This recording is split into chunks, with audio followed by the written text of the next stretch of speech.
안녕하세요. 조인씨 윤드림입니다. AWS VPC 쇼타임이고요. 지난번 강좌에서는 클라우드 네트워크 VPC의 개념을 살펴봤는데요. 이번 강좌에서는 VPC를 실제 설계하는 시간을 가져보도록 하겠습니다. 자, 쇼타임입니다.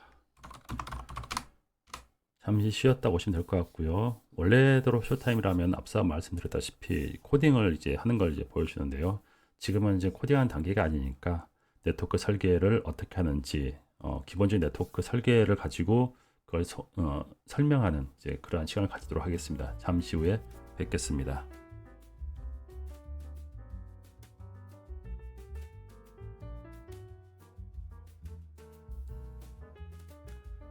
네, 자, 그럼 진행을 해 보시죠. 여기에서는 VPC의 구성 요소들을 살펴보겠습니다. 이 그림은 전형적인 VPC 네트워크 구성 아키텍처고요. 단순하지만 모든 아키텍처, VPC 네트워크 아키텍처는 이 그림의 확장이라고 보시면 됩니다. 단순하지만 굉장히 중요한 그림이라고 생각하시면 되고요. 여기에 있는 구성 요소들을 전부 다 이해한다면 VPC의 핵심 요소들을 이해한 거라고 할 수가 있습니다. 가장 먼저 VPC가 있죠. VPC는 전체 가상 네트워크이고요. VPC는 굉장히 커다란 네트워크이니까 이걸 나눠서 사용해야 되겠죠. 그게 바로 서브넷입니다. 서브넷 단위로 나눠서 사용한다. 이렇게 보시면 되고요. VPC는 이제 프라이빗 네트워크입니다. 즉 인터넷으로부터 격리된 사설 네트워크이고요. 인터넷과 연결하기 위해서는 인터넷 게이트웨이라는 관문이 필요합니다. 이걸 통해서 인터넷과 통신이 가능하게 되고요. 네트워크가 이렇게 서브넷 단위로 이제 쪼개지게 되죠. 쪼개지게 되면은 통신을 할 때 이 경로를 설정해 줄 수 있어야 됩니다. 이것이 바로 라우팅 테이블입니다. 라우팅 테이블의 경로가 인터넷 게이트웨이로 설정이 되면은 이 서브넷은 인터넷 트래픽을 주고받을 수 있게 되는 이제 그런 서브넷, 즉 퍼블릭 서브넷이 됩니다. 즉 퍼블릭 서브넷 이쪽에 라우팅 테이블에는 이 부분, 이 레코드가 포함이 되어 있습니다. 보통 인터넷 트래픽을 표현할 때 0.0.0.0이라고 표현하거든요. 그러니까 모든 트래픽을 얘기하는 겁니다. 그런 트래픽이 들어왔을 때는 네, 인터넷 게이트웨이를 통해서 바깥으로 내보내라. 이런 이제 이런 정책입니다. 그래서 퍼블릭 서브넷이 되는 거고요. 프라이빗 서브넷은 단순합니다. 다른 게 있는 게 아니에요. 이 레코드가 빠져 있으면 그냥 프라이빗 서브넷입니다. 이 레코드가 빠지기 때문에 바깥에서 네트워크가 트래픽이 들어오더라도 보낼 수가 없어요.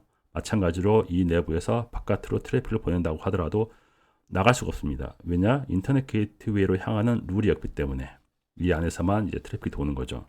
이런 식으로 퍼블릭과 프라이빗 서브넷을 구분을 할 수 있다. 이렇게 보시면 될 것 같습니다.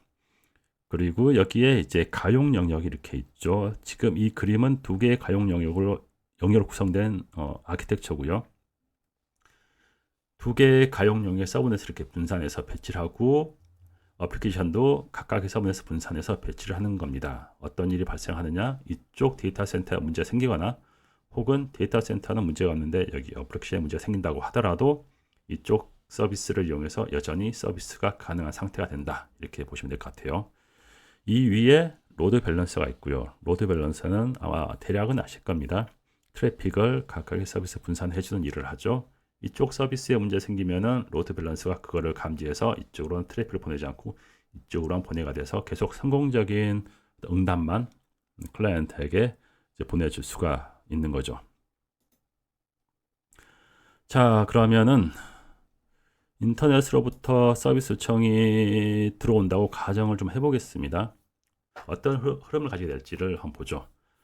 요청은 인터넷 게이트웨이로 들어오게 되고요. 인터넷 게이트웨이에서 로드 밸런서를 거치게 될 거고 서버 중 하나로 전달이 될 겁니다. 전달이 되면은 자, 어떤 일이 발생할까요? 서버에 설치된 애플리케이션이 그걸 처리하고 그 응답을 로드 밸런서로 보내게 될 겁니다. 로드 밸런서는 다시 이 트래픽을 인터넷 게이트를 통해서 인터넷을 보내고 최종적으로는 사용자가 이제 읽을 수 있는 형태로 되게 될 겁니다. 자, 그리고 이건 컴퓨터 네트워크라고 했죠. 컴퓨터 네트워크니까 당연히 IP 네트워크 주소를 가지고 있어야 할 겁니다. VPC는 인터넷 격리된 네트워크니까 사설 네트워크만 사용할 수가 있어요. 사설 네트워크를 사용할 수 있는데 그 사설 네트워크를 사용할 수 있는 IP 대역은 이미 정의가 되어 있습니다. 뭐 10.0.0 그리고 17.16 흔히 사용하는 19168 이런 것들이 이제 구성이 되어 있고요.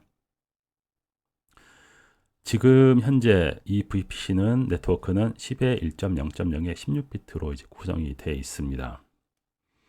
여기에 보면은 이 부분이 약간 좀 생소할 수가 있죠. 뭐 10의 1.0.0 그리고 뭐 10의 1.0.0의 뭐 24 이렇게 좀 헷갈릴 수가 있는데 요거는 이제 CIDR 표기라고 하는 인터넷 서비스 주소 표기 방법입니다. 여기에서는 이제 인터넷 주소 전체가 32비트라는 건 알고 계실 겁니다. 이거는 16비트를 호스트에 할당하고 나머지 16비트를 이 네트워크에 할당한다는 의미입니다. 32 빼기 16이 되는 거고요.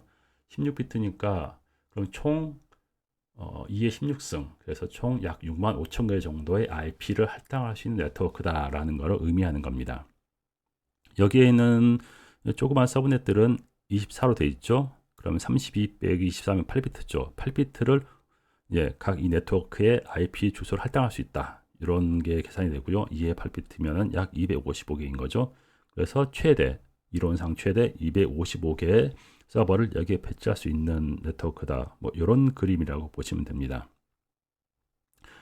이거를 완전히 이해하려면은 IP 주소 체계와 그 CIDR을 좀 학습을 해야 되는데요. 지금은 이 정도로 충분하고요. 뭐 네트워크, IP 주소 체계, CIDR 같은 것들은 향후에 좀 이제 좀 뭐 VP 딥다이브 강좌 같은 곳 혹은 네트워크 강좌에서 별도로 따로 그렇게 좀 다루도록 하겠습니다.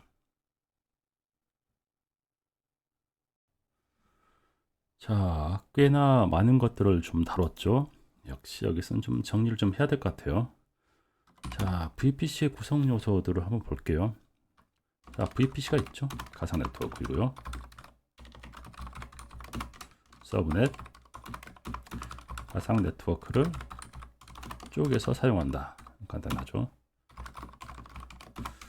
네트워크가 쪼개지니까 트래픽을 라우팅할 수 있는 어떤 수단이 필요하겠죠. 라우팅 테이블이 있다. 네, 트래픽의 경로를 뭐 설정하는 정책을 저장하는 테이블이다. 자, 서브넷이 두 가지 타입이 있었죠. 퍼블릭 서브넷, 프라이빗 서브넷. 차이는 없습니다. 두 개. 근본적 차이가 없고요. 라우팅 테이블에 인터넷 정책이 있느냐? 있으면 네, 퍼블릭, 없으면 프라이빗이 되는 겁니다. 간단하고요. 자, 그리고 가용 영역 availability zone. 네, 여기에 서브넷을 분산 배치할 수 있다.